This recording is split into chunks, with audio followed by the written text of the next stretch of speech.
Hello students, welcome to Learning Card. Today we are going to discuss about the CTET के previous year papers जिसमें हम discuss करने वाले हैं सबसे पहले पेडागोजी, क्योंकि पेडागोजी आपने देखा होगा कि सभी सब्जेक्ट की पेडागोजी इसमें आती है, चाहे फिर वो इंग्लिश हो, हिंदी हो, या फिर आपने कोई भी लैंग्वेज सेलेक्ट कर रखा हो, या फिर मैथ्स हो, साइंस हो, सभी की पेडागोजी आती है। तो हम सबसे पहले पेडागोजी को डिस्कस करने वाले हैं और इसमें अभी हम डिस्कस कर रहे हैं 2021 का क्वेश्चन पेपर जो कि जनवरी में कंडक्ट हुआ था। चलिए स्टूडेंट स्टार्ट करते हैं।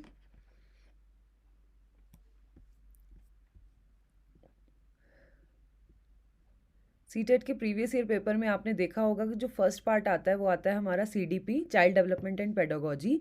तो पहला क्वेश्चन है, first question, during the period of childhood development it is slow and can not be measure. बिल्कुल नहीं, ऐसा नहीं होता कि इसे मेज़र नहीं किया जा सकता और ये बहुत ही स्लो होता है।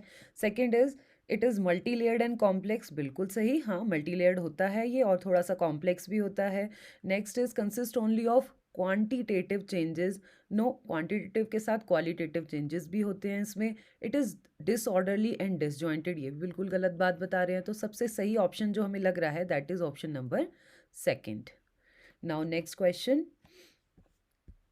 अगर आपने वाइगॉत्स्की की थ्योरी स्टडी करी हो अच्छे से तो आपको पता होगा what is ZPD and what is के folding.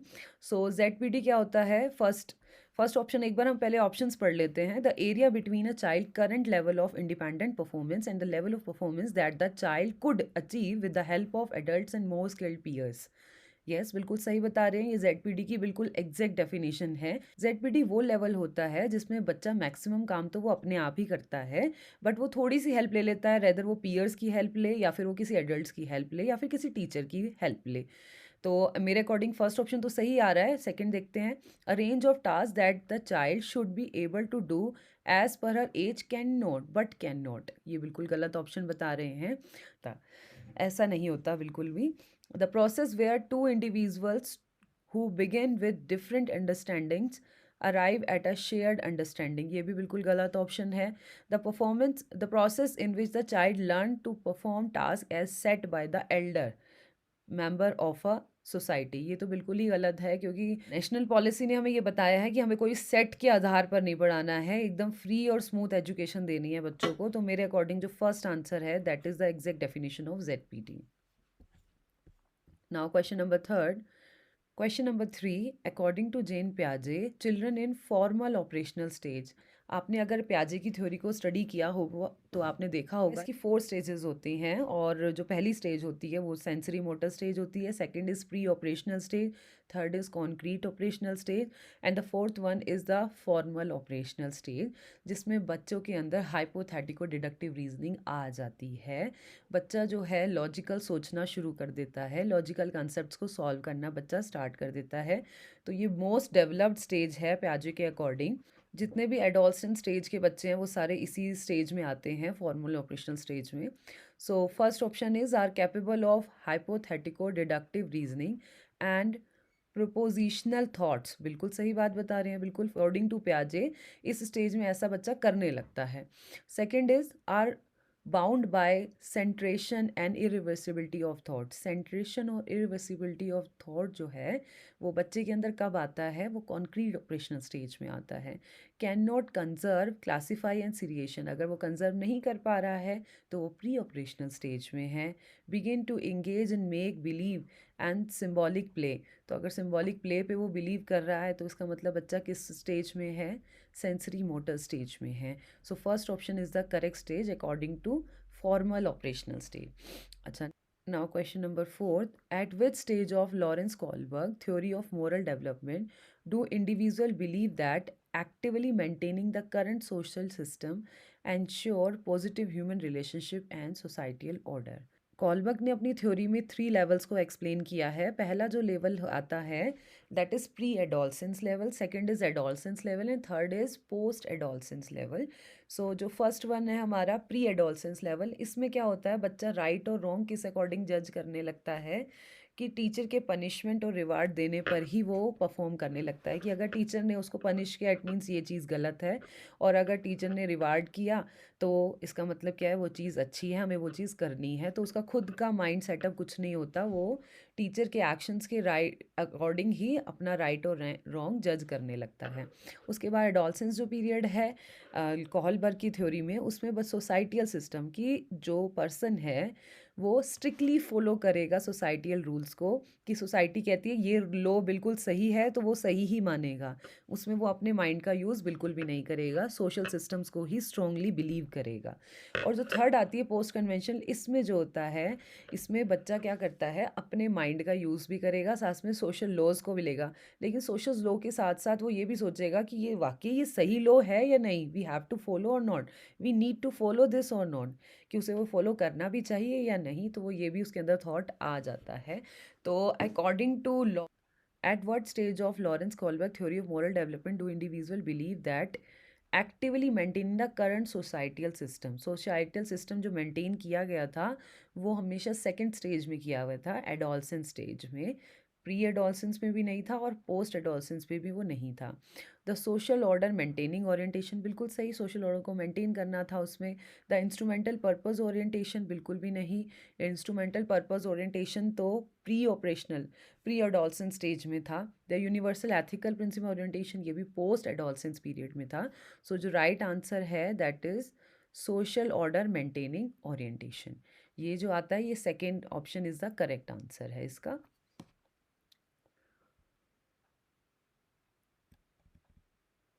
Now, question number fifth. Which of the following is a correctly matched pair of intelligence and stage performance possibilities as per Howard Gardner's theory of multiple intelligence? अगर आपने gardener की theory को study किया हो तो gardener की theory के according 8 type of intelligence होती हैं। कुछ बुक्स में 6 भी दे रखी हैं, कुछ में 7 भी दे रखी है, पर मैक्सिमम इसमें 8 ही इंटेलिजेंस हैं, तो हमने 8 की 8 को स्टडी ज़रूर करना है। तो ये थ्योरी बहुत इंपॉर्टेंट है, हर साल इस थ्योरी से एक क्वेश्चन ज़रूर आता है।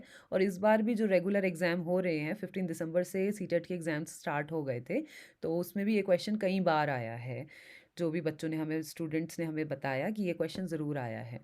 अच्छा, type of intelligence and stage performance body kinesthetic athlete से रिलेटेड है, बिल्कुल बॉडी से रिलेटेड है, फिजिकल वर्क से रिलेटेड है, तो एथलीट ये राइट आंसर है, फोर्थ वन होना चाहिए था। और इंट्रा पर्सनल की बात करते तो थेरेपिस्ट इसका राइट आंसर होना चाहिए था। सो among these four the fourth one is the right answer, body kinesthetic is athlete, ये बिल्कुल सही आंसर है। Now next, according to Lev Vygotsky, language play an important role in the cognitive development of the children, बिल्कुल सही बात है। Second option, children learn language through a language acquisition device, ये भी ठीक है। Children's cognitive development occur in stages, Vygotsky ने ऐसा स्टेजेस में एक्सप्लेन नहीं किया था, स्टेजेस में प्याजे ने एक्सप्लेन किया था। Maturation of schemas leads to cognitive development in the children, maturation of schema की बात भी हमें किसने बताई थी, प्याजे ने बताई थी। मतलब इसमें ये था कि नॉन इक्विलिब्रियम स्टेज से बच्चा इक्विलिब्रियम स्टेज में आ जाता है, इसमें बच्चे के माइंड में जो भी कन्फ्यूज़न थे वो क्लियर हो जाते हैं इक्विलिब्रियम स्टेज पर पहुंचने पर। तो जो हमारे इसके अकॉर्डिंग सही आंसर है दैट इज़ फर्स्ट, मेरे अकॉर्डिंग इसका answer first is the right answer. Question number 7, in a progressive classroom, यानी कि एक्टिव क्लासरूम, प्रोग्रेसिव क्लासरूम वो क्लासरूम होता है जिसमें टीचर जो है अपनी स्ट्रैटेजी चेंज करती रहती है as per the child need, as per the child learning speed, उन यानी कि पूरा का पूरा क्लासरूम जो होता है वो चाइल्ड सेंटर्ड होता है, बच्चे के अनुसार सब चीज़ चेंज हो जाएगी जस्ट बिकॉज कि जो हम उसे सिखा रहे हैं वो सीख सके। उसके बाद next, classroom assessment of learning during the process of teaching learning, first option है is not at all helpful in teaching learning, बिल्कुल गलत बात बता रहे हैं, ऐसा नहीं है। असेसमेंट उतना ही ज़रूरी है जितना कि लर्निंग ज़रूरी है, असेसमेंट से हमें पता चलता है कि बच्चे को कितना समझ आया, so assessment is very necessary.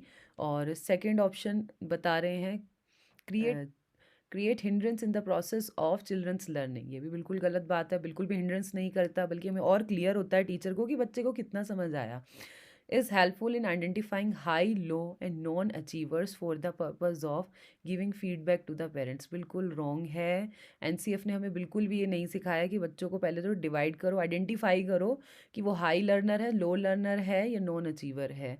ये बिल्कुल गलत बात है। उसके बाद fourth option is very important since it gives insight into childrens understanding and help the teacher to reflect on her pedagogy. बिल्कुल सही आंसर है ये। Fourth answer is the correct answer कि टीचर अपनी पेडागोजी को भी देख सकती है इसमें कि वो कितना सही है और कितना बच्चा उसका समझ पा रहा है।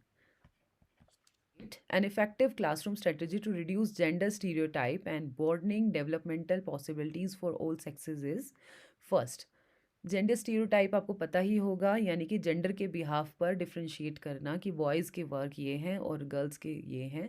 तो ये बिल्कुल रॉन्ग चीज़ है और टीचर को ये बिल्कुल भी नहीं होना चाहिए इस चीज़ में, गलत चीज़ है ये। फर्स्ट ऑप्शन देखते हैं, to ignore and dismiss biological differences among sexes, to reinforce gender roles as portrayed in the society. जो सोसाइटी ने हमें बताए हैं जेंडर रोल, बॉयज़ को ये करना चाहिए, गर्ल्स को ये करना चाहिए, मेल के ये वर्क हैं और फीमेल के ये वर्क हैं।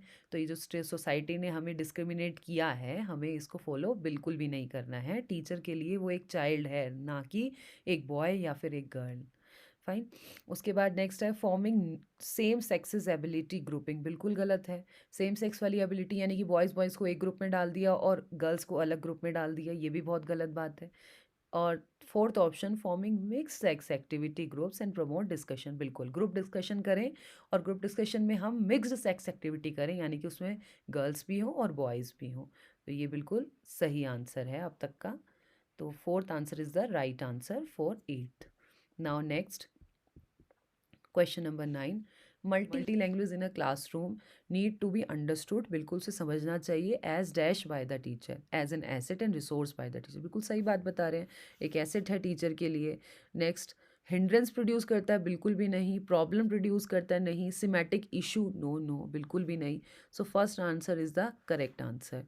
Now question number 10, a child center classroom is one in which, child centered classroom क्या होगा? First option, a teacher use the textbook as the only source of knowledge, बिल्कुल भी नहीं। हमें टेक्स्ट बुक से बाहर की नॉलेज बच्चों को देनी है। बच्चों की जो नॉलेज है वो कैसी होनी चाहिए? क्लोज एंडेड बिल्कुल भी नहीं होनी चाहिए, ओपन एंडेड होनी चाहिए, यानी कि बच्चा कोई भी क्वेश्चन कहाँ से भी पूछे। बच्चों की नॉलेज जो है बुकिश नहीं होनी चाहिए बिल्कुल भी, ये एनसीएफ ने हमें बताया है। Next option, the teacher segregate the childrens based on their abilities, बिल्कुल गलत। एनसीएफ ने हमें क्लियरली कहा है कि बच्चों को सेग्रीगेट तो करना ही नहीं है उनकी एबिलिटीज़ के आधार पर, तो ये बिल्कुल गलत ऑप्शन है। The teachers uses rewards and punishment to direct childrens behaviour, बिल्कुल गलत बात है ये भी। नेक्स्ट है, the teacher is flexible and caters to needs of individual children, बिल्कुल। टीचर की जो टीचिंग है वो कैसी होनी चाहिए? एकदम फ्लैक्सीबल होना चाहिए। क्लासरूम हमारा कैसा होना चाहिए? फ्लैक्सीबल होना चाहिए बच्चों के अकॉर्डिंग। अगर उनको नहीं समझ आ रहा है तो हमें किसी और स्ट्रैटेजी का यूज़ करना चाहिए। And caters to need of individual children, हर इंडिविजुअल बच्चे की ज़रूरत को ध्यान में रखते हुए ही हमें आगे बढ़ना है। So fourth answer is the right answer. Now question number 11th, according to which theorist cultural tools play an important role in the cognitive development of the children। तो सबसे पहला ऑप्शन इसमें दे रखा है वाइगॉट्स्की, हाँ बिल्कुल सही है, वाइगॉट्स्की ने इसके ऊपर ध्यान दिया था कल्चरल टूल्स के ऊपर। प्याजे नहीं, उसकी लीस्ट प्रायोरिटी थी कल्चर और सोसाइटी प्याजे के अकॉर्डिंग लीस्ट प्रायोरिटी थी। नेक्स्ट, एल्बर्ट बंडूरा, बिल्कुल भी नहीं, इनकी थ्योरी तो कल्चर से रिलेटेड थी ही नहीं। बंडूरा की थ्योरी अगर आपने पढ़ा हो तो, और स्किनर भी इंटेलिजेंस के ऊपर पूरी थ्योरी थी। तो first option is the right answer. Which of the following is not an suitable learning material for students who are partially sighted, यानी कि नॉट अ सुटेबल, ये याद रखना, इस क्वेश्चन में पूछा है not a suitable material, not के ऊपर बात कर रहा है वो। तो which of the following is not a suitable material for students who are partially sighted, partially sighted मतलब देखने में बच्चे को दिक्कत है, तो लार्ज प्रिंटेड बुक्स बिल्कुल ये यूज़ करनी चाहिए। 3 डायमेंशनल मैप एंड चार्ट्स बिल्कुल यूज़ करने चाहिए। Talking books and felt bulletin boards बिल्कुल यूज़ करने चाहिए। स्मॉल प्रिंटेड बुक्स, बिल्कुल ये नहीं करना चाहिए, यानी कि स्मॉल प्रिंटेड बुक्स तो बिल्कुल नहीं करनी चाहिए। और क्वेश्चन में उसने पूछा था नॉट सुटेबल, तो नॉट सुटेबल फोर्थ ऑप्शन ही है इसका answer. Now question number 13, the underlying believe behind inclusive education. Inclusive education का मतलब होता है अंडर वन रूफ, एक ही छत के नीचे नॉर्मल बच्चा, डिसेबल बच्चा और थर्ड इज़ गिफ्टेड बच्चा एक साथ ही पढ़ेंगे। बस टीचर को अपनी स्ट्रैटेजी चेंज करती रहनी है as per the need. Segregation of children on the basis of their ability accordingly, नहीं ऐसा बिल्कुल भी नहीं है। सेग्रीगेट तो हमने बच्चों को करना ही नहीं है। Diagnostic labelling of children based on there handicap for identification of their limitations, बिल्कुल नहीं। लेबल भी नहीं करना है हमें चिल्ड्रंस को, तो सेकंड ऑप्शन भी गलत है। Provisioning of special education instructions for childrens with different handicap, ये भी नहीं करना है हमें। The philosophy that all childrens have a right to get equal education in a regular school, बिल्कुल सही। तो इंक्लूसिव एजुकेशन का जो राइट है वो है फोर्थ ऑप्शन, तो fourth option is the correct answer. Now question number 14, need of gifted and creative children can be addressed by giving challenging tasks and activities to prevent boredom। Gifted children अगर है तो बिल्कुल उसको challenging task देने चाहिए, activity ऐसी देनी चाहिए जिससे वो बोर ना हो। Giving questions that required convergent thinking, नहीं बिल्कुल भी नहीं। और providing specific instructions to solve problem, बिल्कुल नहीं, हमें कोई इंस्ट्रक्शंस नहीं प्रोवाइड कराने हैं।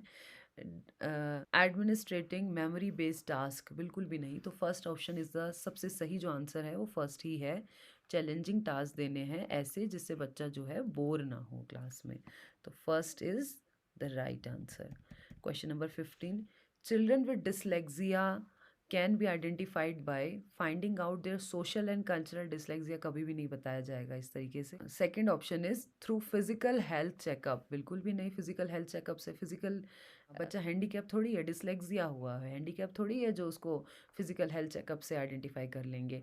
Analysing their reading and writing skill, बिल्कुल सही बात है, एनालाइज करेंगे उसकी रीडिंग और राइटिंग स्किल्स में। डिसलेक्सिया वो प्रॉब्लम है जिसमें बच्चा जो है मल्टीप्लाई को प्लस पढ़ने लगता है, रीडिंग संबंधी विकार है ये समझेंगे हम, जिसमें बच्चा प्लस को मल्टीप्लाई, मल्टीप्लाई को प्लस, बी को डी पढ़ेगा, डी को बी पढ़ेगा, तो रीडिंग और राइटिंग संबंधी विकार है। तो मेरे according third option is the right. एक बार फोर्थ भी रीड कर लेते हैं। Assessing their ability to solve complex high order problem, बिल्कुल गलत बात, बिल्कुल गलत है ये भी, तो third option is the right answer. तो this is my first video for CTET, तो आप ये बताइएगा ज़रूर कि आपको ये वीडियो कैसी लगी। Thank you everyone, thank you.